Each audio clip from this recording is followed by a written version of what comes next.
Merry Christmas to one and all from Vicky and Mel and Assorted Animals. 2013 has been an up and down year for us. It started off with an ex-tropical cyclone sitting over Bribie Island for 2 days, around Australia Day weekend. We had huge winds and a lot of rain which came into the house, causing a substantial amount of water damage. But we were luckier than a lot of others.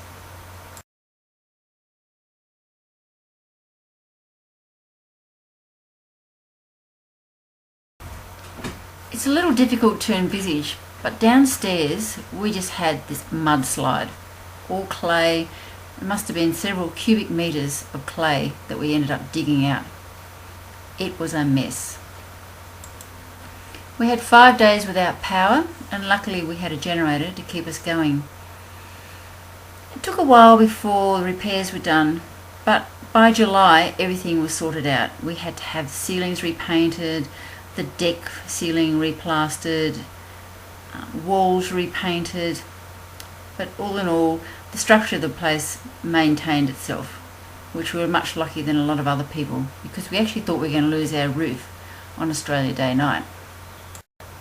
I decided we needed some more chooks, so I invested in 5 new Australocks, and then we thought, oh, the chook pen's not big enough, so we decided to renovate and extend their yard. Looks fantastic. 5 new girls, let them out, and they all flew over the top. So we went back to the drawing board and had to increase the height of the fence by another 4 feet. That certainly did the job and kept them in. In early March we flew across to New Zealand and stayed in Queenstown to meet up with Leslie and Marg, our friends from Canada. And we spent a very nice long weekend travelling around Queenstown, doing the odd water-based activities, jet boating and going up to the gondola, but all in all eating and drinking too much with fantastic company. Thank you, Marg and Leslie.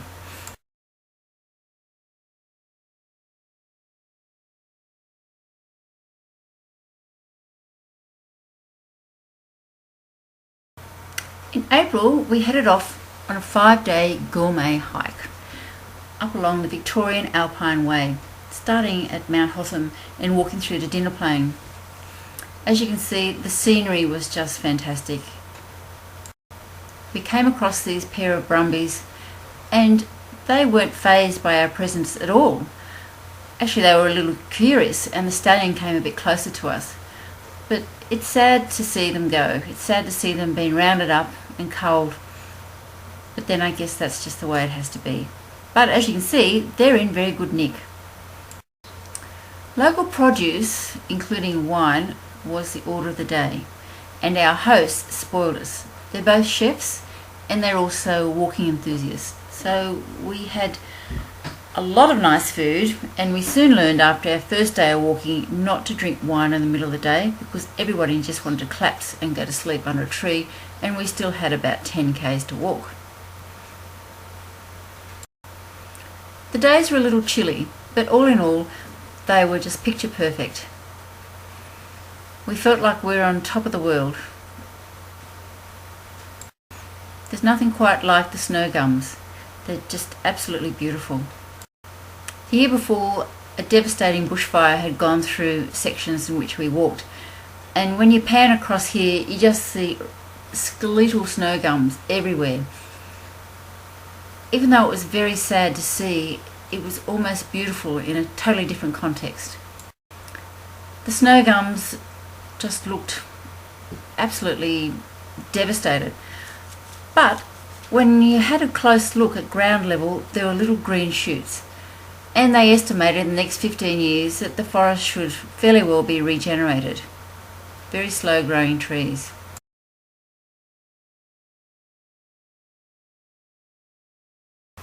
After walking uphill for quite a while, we came across this hut.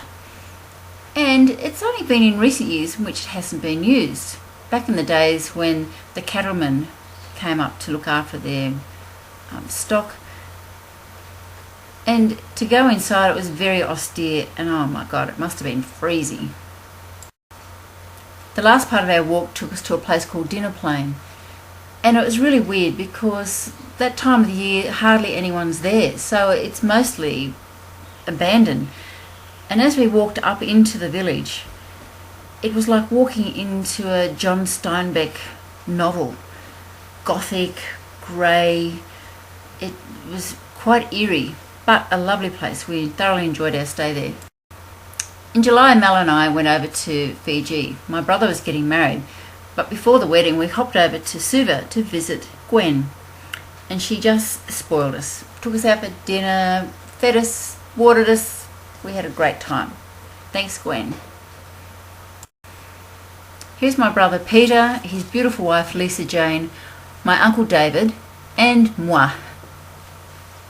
The Fijians really know how to have a party, and we danced all night and had a ball, and we weren't feeling real flash the next day, but oh God, who cared? There's no guessing the level of conversation here. There seemed to be a lot of smiling and drinking and not much else going on.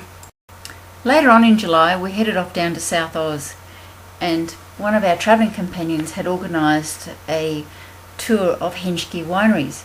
And here we are looking at the grandfather vines, also known as the Hill of Grace. And they were just astonishing, these gnarly old beasts that can deliver such beautiful wines.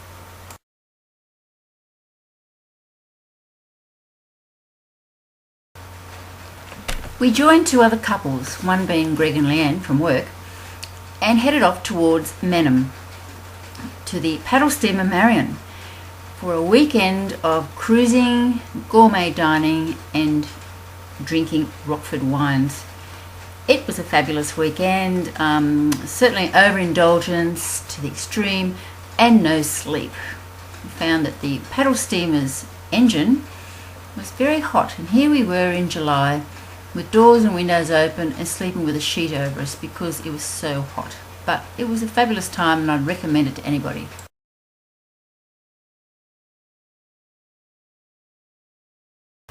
On our way along the Murray River, we saw the Murray Princess, and it's an enormous vessel. Lots of people on board, partying, carrying on.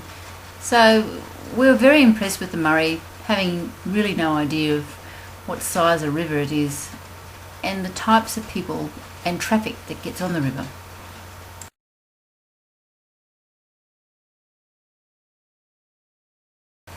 Our friends Liz and Chris came over from Canada, and we put them to work in collecting a couple of burls from forestry.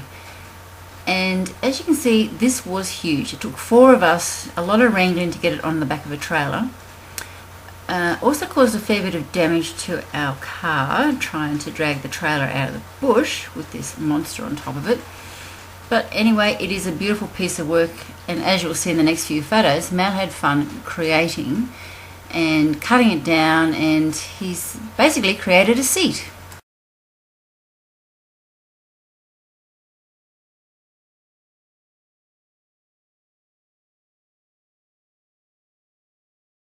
Mal has very keenly been getting into this burl with a bit of an idea of what he wanted to do. He's had a professionally up and down year. We started off the year slowly, work-wise, then work sort of paced itself down to snail's pace around July, and then from then on it's been non-existent.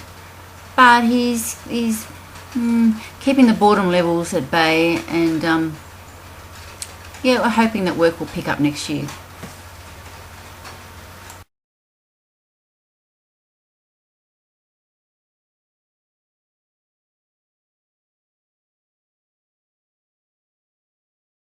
Liam had a successful year. He finished his course in, don't know what do you call it, design and fashion, or fashion design.